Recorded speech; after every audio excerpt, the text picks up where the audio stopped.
top stories this evening, sponsored by Courts, bringing value home. Mohammed wraps government over dictatorial actions in elections of House Speaker and Deputy Speaker. Senior cop accused of blackmail and harassment calls grow for internal probe to be launched. Alleged sexual misconduct at Police Training Academy. File still with the police OPR, says Minister WALROND. Minister MANICKCHAND to address plight faced by PLAISANCE market vendors. And in sport, cricket pundits up in arms over exclusion of Guyanese all-format player Kevin Sinclair for regional Super 50 tourney. HGP Nightly News begins now.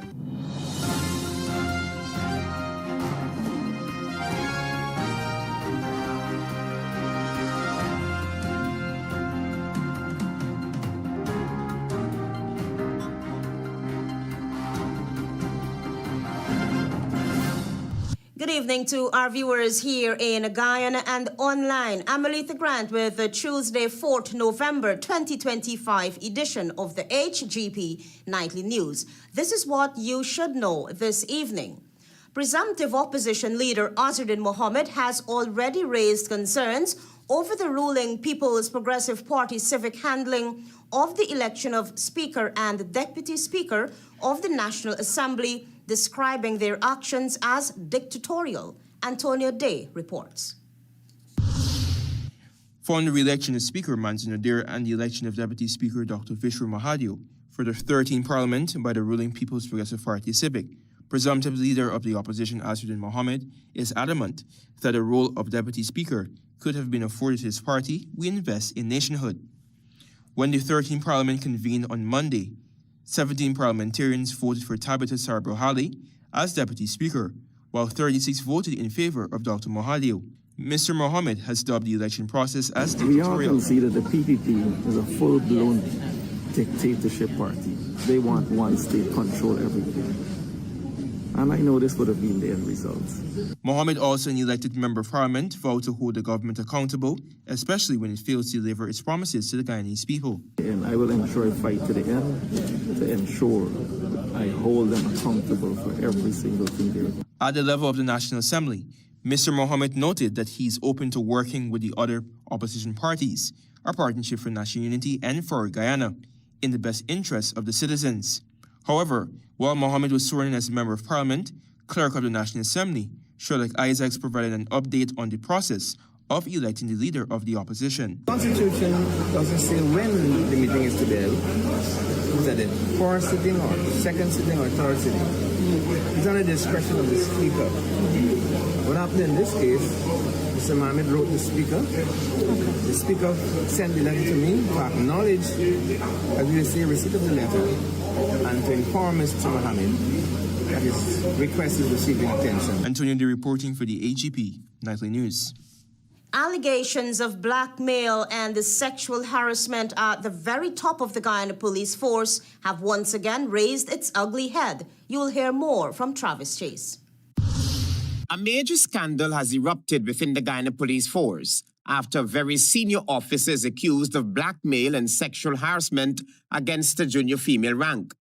Home Affairs Minister Onage WALROND has hinted that the Sexual Offences Act could be invoked, noting that if the allegations are true, the officer could face serious legal consequences. It's in a position of power. If the person who has the relationship, well, alleged relationship, they call it a relationship, but they're saying that the consent element does not exist if you are in a position of power. That power dynamic removes the element of consent where sex is concerned. The revelations have sent shockwaves throughout the force, particularly because the woman reportedly works in the same office as the senior officer at the center of the controversy. Several compromising images of the officer and the rank have reportedly been leaked. The senior officer is accused of using those images to blackmail the woman while allegedly threatening her with his firearm. Minister WALROND, while acknowledging that she's not yet fully briefed on the allegations, reaffirmed that her ministry maintains zero tolerance for any officer who abuses his or her authority. If I had known this matters come to my attention is now being raised, I have not been made aware of any images. I have not seen those images. I'm not aware of the deputy commissioner which you allude to. And if it is that these allegations are true, they know that there's an absolute no tolerance approach. Nightly News understands that the junior rank attempted to file official reports, but was allegedly told that the officer is too connected and that her reports would go nowhere. Minister WALROND emphasized that such acts, if proven true, would amount to criminal behavior. It's criminal behavior. The Sexual Offences Act considers it criminal behavior if a person in authority and power engages in a sexual relationship with a subordinate officer. Calls are now growing for an internal investigation to determine the truth behind the explosive allegations and to decide whether the force will take disciplinary action. Travis Chase, HGP Nightly News. Months after several female recruits reported their superiors for alleged sexual misconduct, the Minister of Home Affairs has confirmed that investigations are ongoing, but the implicated officers have been removed from the training academy. Here again is Travis Chase. Home Affairs Minister Onij WALROND on Monday confirmed that the file involving an officer and 3 sergeants accused of sexual misconduct at the Guyana Police Force Training Academy remains with the Police Office of Professional Responsibility. Those officers are currently being disciplined. There matters before the OPR. In October of 2025, an officer and 3 sergeants were transferred from the force's Georgetown Training Academy following allegations of inappropriate conduct. Nightly News understands that the probe centers on claims of sexual misconduct involving recruits at the academy. And they've been removed immediately as the reports came to our attention. It was dealt with. According to an initial police statement, the reports of sexual misconduct were brought to the attention of the Commissioner of Police, who immediately ordered a full investigation. Several academy staff members and recruits have since provided statements to OPR investigators. Travis Chase, HGP Nightly News. Join us after the break. We have more news for you.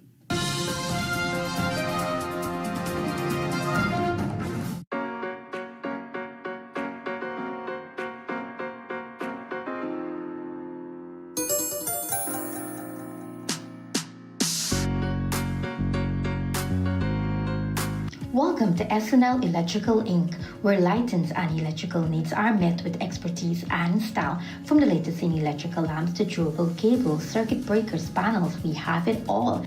Illuminate your space with our elegant chandeliers, stunning crystal lights, and versatile pole lights. Looking to upgrade your comfort? Explore top-of-the-line AC units and our diverse selections of stylish styles. Visit us at 170-180 Thomas Street, Kitty, Georgetown. Discover a solution that not only lights up your world but transforms it. Call us on telephone number 226-3018 or 223-1634. SNL Electrical Inc., powering your life with elegance, quality, and care.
Welcome back with the HGP Nightly News. The mother of 15-year-old Navindra Mahes broke down in tears on Tuesday after a woman police corporal was granted bail for causing the death of her son in an accident.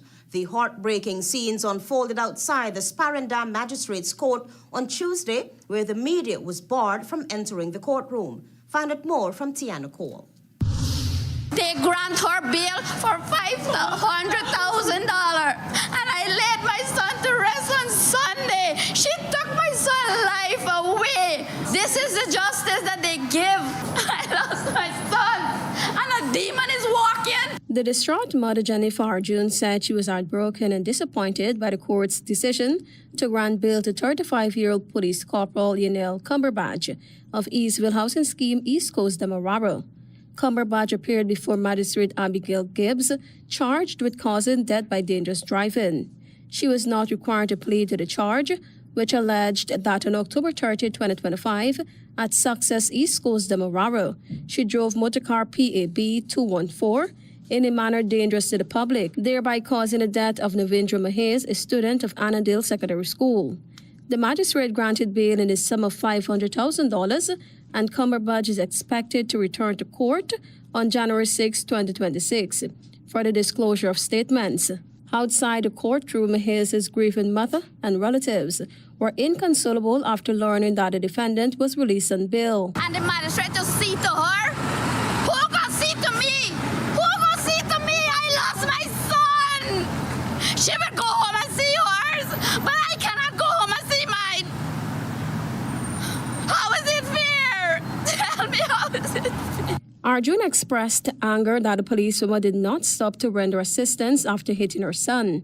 According to reports, the vehicle was proceeding west along the northern carriageway of the Success Public Road in the southern driving lane, where the third lane was active at the time. Video footage revealed that the driver continued west, while Mahez, standing on the median facing north, attempted to cross the road using a pedestrian crossing. In doing so, the left front side of the vehicle struck the teenager. As a result of the impact, Mahez was flung onto the roadway and sustained multiple injuries. He was picked up by public-spirited citizens and taken to the Georgetown Public Hospital Corporation, where he later died while receiving treatment. Tiana Cole reporting for the HGP Nightly News. As Guyana's 13th Parliament convened on Monday, President Irfan Ali expressed optimism that the new session will be marked by constructive, fact-based debates that will contribute meaningfully to the nation's development. Tiana Cole is on that story. Ahead of the convening of the 13th Parliament on Monday, President Irfan Ali said he hopes the new session will feature robust and factual debates that enrich the lives of the people of Guyana. The Parliament itself is an important part of our governance structure. It is also an important representation of a democratic society. So Parliament, for me, plays that integral role in any democratic society. It's where policies are tested. It is where debate on national development takes place. The president added that he intends to objectively address the parliament, outlining his government's vision and strategy for national development and setting out where Guyana aims to be by 2030. He emphasized that the next 5 years will be transformative for the country, marked by rapid development and massive infrastructure projects. But infrastructure leading to growth and expansion of our economy, infrastructure leading to the opening up of new opportunities, new lands, expanded social program, and of course, defining a path in the next 5 years that would lead to resilient and sustainable development. President Ali further noted that the government will present an action plan and framework to Parliament that will include programs and policies designed to increase disposable income, create jobs, expand housing, and improve healthcare, water services, and overall prosperity. He added that he envisions the next 5 years of parliamentary work will be driven by creative, innovative, and visionary policies and programs. And a government that is pursuing a development path that is bold, that is aggressive, and that would lead to national wealth creation and prosperity. The 13th Parliament sees the ruling People's Progressive Party Civic PPPC holding 36 seats. The We Invest in Nation would win party securing 16 seats, a Partnership for National Unity APNU with 12, and the Forward Guyana Movement FGM with 1 seat. Tiana Cole reporting for the HGP Nightly News. Minister of Local Government and Regional Development Priya MANICKCHAND has revealed that municipal markets countrywide will undergo significant rehabilitation to ensure vendors and consumers can exist in eco-friendly spaces. This follows the current deplorable state of the PLAISANCE market. Antonio Day interviewed the subject minister and has more. All our markets have to be rehabilitated and brought into an era that Guyana is in and is heading into, which is a modern municipal market or modern village market. That was Priya MANICKCHAND, Minister of Local Government and Regional Development, during an interview with Nightly News. She elaborated that the municipal markets countrywide will be transformed into eco-friendly spaces conducive for both vendors and consumers. Vendors could sell comfortably and consumers could buy comfortably in a pleasant space. That is going to require a culture change for not only infrastructure, but the users of the market, all the stakeholders, purchasers, vendors, visitors, people who are itinerant, people who are permanent. Along the context of markets, the industry PLAISANCE market currently is faced with unsanitary conditions, which has resulted in significant losses in profits for fish vendors in particular. A week has elapsed and the vendors are faced a burden on access to potable water and a stench from overflowing drains. When asked when the poor conditions affecting vendors and consumers will be addressed, Minister MANICKCHAND gives this response. I'll visit and find out whatever is happening in that particular market, PLAISANCE market. A lot of the markets are itinerant. But what happens is people go and sell there on one day, go to another market, on another market, on another day. Minister MANICKCHAND noted that the main objective is to promote a more responsible culture as it relates to vending when these municipal markets are rehabilitated. She noted that the ALETHEA administration is committed to a transformative agenda. However, in the meantime, vendors are suffering. If we say we'll do it, we'll do it. And we'll get it done. And I really want to see a new culture in service. The subject minister is also anticipating a significant change in delivery of health, education, and other social services countrywide. Antonio Day reporting for the HGP Nightly News. Stay tuned. More news ahead. Planning a cleanup? We can help. Vaughn's Waste Management skip bins can be provided for home renovation projects, yard cleanup, or construction project. It's simple. Step 1, give us a call. Step 2, we put down the bin. Step 3, load it up with all of your junk. Step 4, we take it away. That's simple.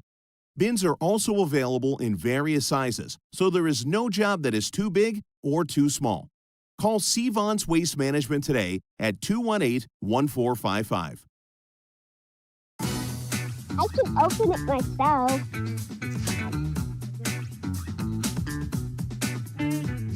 It's in my bag, and it tastes so good.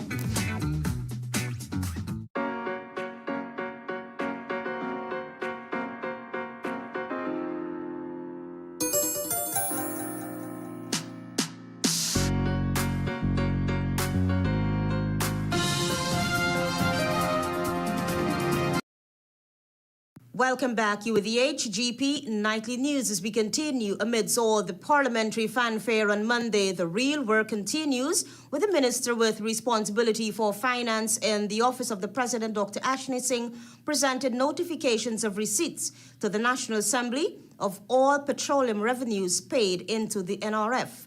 Marvin Cato reports.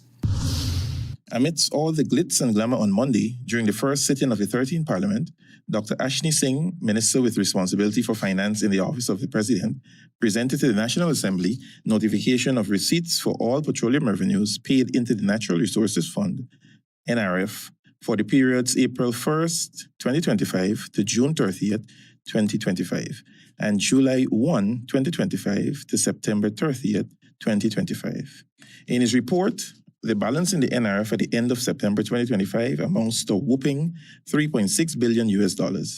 It should be noted that with the amendment to the legislation in 2021, the subject minister is tasked with the responsibility to present notifications on all petroleum revenues deposited into the NRF to the National Assembly within 3 months. On Monday, Dr. Singh also presented the NRF annual report for the fiscal year 2024 pursuant to Section 32(4) of the NRF Act 2021. Dr. Singh acknowledged the positive work done by the NRF Board, the Public Accountability and Oversight Committee, and the Investment Committee. This is although new Member of Parliament and once member of the NRF Board, Dr. Terence Campbell, acknowledging that the board is a mere rubber stamp. The money is garnered thus far from the Petroleum Fund has yet to be divulged into any investments. However, same has been used over the years to fund government spending, particularly on infrastructure, with many pundits accusing the government of not operating the fund how it was intended to operate. One such pundit, now parliamentarian Dr. Campbell, has filed court action in this regard on the government projects the petroleum revenue has specifically funded. Dr. Campbell has also, since his ascension to Parliament on Monday, delivered a series of questions to the minister responsible for oral and written submissions. Once approved by the Clerk of the National Assembly, will be given to the Speaker for consideration and placement on a notice paper for the next sitting of Parliament. Marvin Cato reporting for HGP Nightly News. With the festive season fast approaching, Tourism Awareness Month, usually celebrated in the month of November, was officially launched, showcasing new products, vibrant events, and bold vision for economic growth. Here again is Marvin Cato. I want to let you know that going forward, you will see Destination Guyana marketed and showcased in new and creative ways. That was Minister of Tourism, Industry and Commerce, Susan Rodriguez, giving the feature address at the launch of Tourism Awareness Month, which was officially launched on Saturday at Bahanara Island Resort, located in Region 7. Minister Rodriguez expressed gratitude for the opportunity to lead such a dynamic and evolving industry. Our goal is to see all our products and destinations featured prominently, both locally and internationally. She urged businesses in the tourism sector to be more aggressive in their marketing and called for stronger collaboration across the industry. As Guyana continues to expand its tourism offerings, she emphasized the importance of ensuring that growth uplifts communities and preserves cultures. I am therefore making a call for all stakeholders to ramp up your marketing and work with the government in also making your experiences affordable and accessible for Guyanese. Meanwhile, Mitra Ramkumar, president of the Tourism and Hospitality Association of Guyana, indicated that the main focus of tourism in Guyana is going outdoors and experiencing all the flora, fauna, and natural beauty Guyana has to offer. The essence of the tourism in Guyana is outdoor. It's getting active, it's getting immersed. The launch brought together key figures from across the tourism industry, including Kamrul Bash, director of the Guyana Tourism Authority, alongside managers and staff of the GTA and the ministry, THAG executives, members of the Diplomatic Corps, the Tushaus of Rivers View and Kamaru Village, as well as Vice Chairperson of Region 7 and the Mayor of Bartica. Tourism Awareness Month 2025 is being celebrated under the theme, Tourism, a Transformational Pillar of Guyana's Economy. Marvin Cato reporting for HGP Nightly News. Stay tuned for regional news.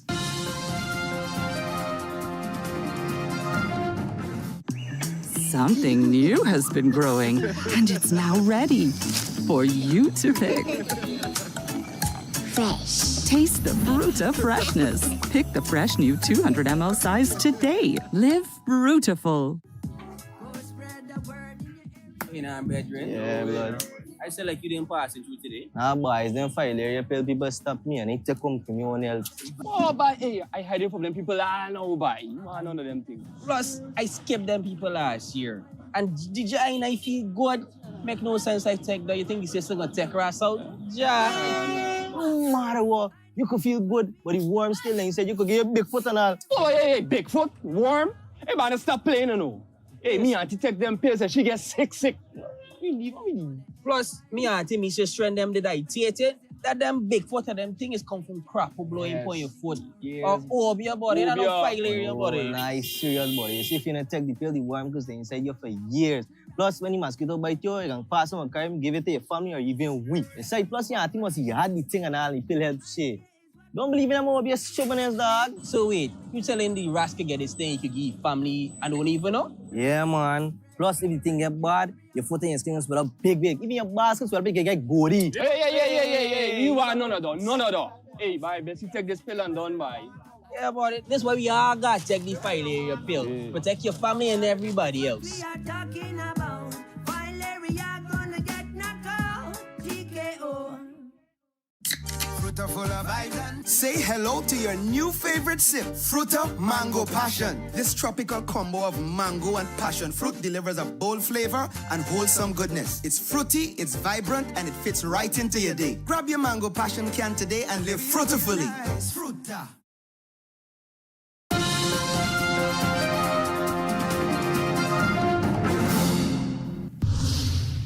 Good evening and welcome to Tuesday's edition of the Regional News. I'm Antonio Day. We begin with news in Trinidad and Tobago. Hours after U.S. President Donald Trump's warning to Venezuelan President Nicolas Maduro that his days in power were numbered, Prime Minister Basar maintains that the U.S. military build-up in the region is aimed at combating drug trafficking and not regime change. She also reiterated that no request has been made for Trinidad and Tobago to serve as a base for potential attacks on Venezuelan soil. Speaking on Sunday evening with CBS journalist Nora O'Donnell during an interview on 60 Minutes, Trump was questioned about the deployment of U.S. military assets in the Caribbean Sea near Venezuela, including the USS Gerald Ford, the world's largest aircraft carrier. When asked directly whether Maduro's days as president are numbered, Trump replied, "I would say, yeah, I think so, yeah." End of quote. O'Donnell then pressed further, "And this issue of potential land strikes in Venezuela, is that true?" Trump responded, "I don't tell you that I mean I'm not saying it is true or untrue, but I wouldn't be inclined to say that I would do that. I don't talk to a reporter about whether or not I'm going to strike, and I'm not going to." Early in the interview, when asked if the United States was preparing for a war with Venezuela, Trump said he doubted it. Prasad Basesar has consistently sidestepped questions about whether her government recognizes Nicolas Maduro as Venezuela's president. She previously told Guardian Media that the question does not arise. The Prime Minister has on several occasions said her backing of the U.S. military was to combat terrorist drug cartels and resulting high crime rate in Trinidad and Tobago. She has stated that the nation has been helplessly drowning in blood and violence for years due to illegal drugs, guns, and arms trafficking, and that a small island state lacked the resources to tackle transnational crime on their own. She expressed that she has no sympathy for traffickers. But when asked on Monday if she will continue to back the United States if land strikes commence against Venezuela, the Prime Minister said that she does not have control over the U.S. and its military.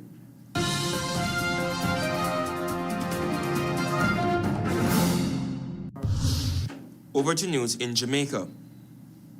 The devastation caused by Hurricane Melissa in Black River, Jamaica, reflects the broader destruction and rebuilding facing many Jamaican communities. The courthouse, the library, schools, the downtown shopping district, and most of everybody's roof all gone, wiped out by the most powerful hurricane to ever hit Jamaica.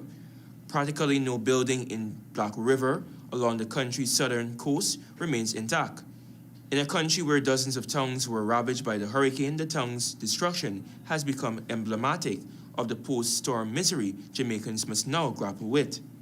Reverend Thomas Ngigi, a Kenyan priest, positive that the St. Theresa's parish in Black River sat in the shade of what little was left of the church counting his blessings. Hurricane Melissa tore the roof off, demolishing all the pews and most everything else inside, but leaving the crucifix, tabernacle, the locked decorative box where the Holy Eucharist is kept, and a revered statue of the church's patron saint intact.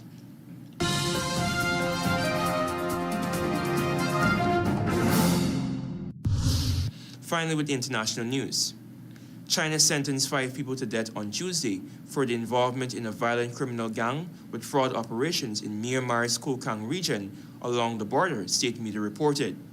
Scam compounds have flourished in Myanmar's lawless borderlands, styled by foreigners, many of them Chinese, who often say that they were trafficked and forced to swindle people online, part of a multi-billion-dollar illicit industry. Beijing has stepped up cooperation with Southeast Asian nations in recent months to crack down on the compounds, and thousands of people have been repatriated to China. Thank you for watching. I'm Antonio Day. Goodbye for now and be safe.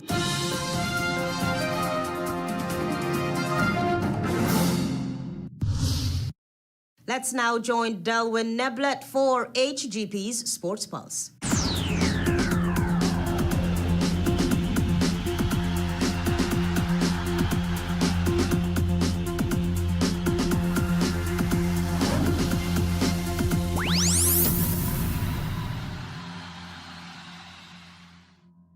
Good evening, Guyana. I'm Delwyn Neblet with your HGP TV Sports Pulse for today, Tuesday, November 4, 2025. We begin tonight with football. Action resumed in the Guyana Football Federation's Division 1 Women's League 2025 with 2 fixtures at the National Training Center in Providence on Friday.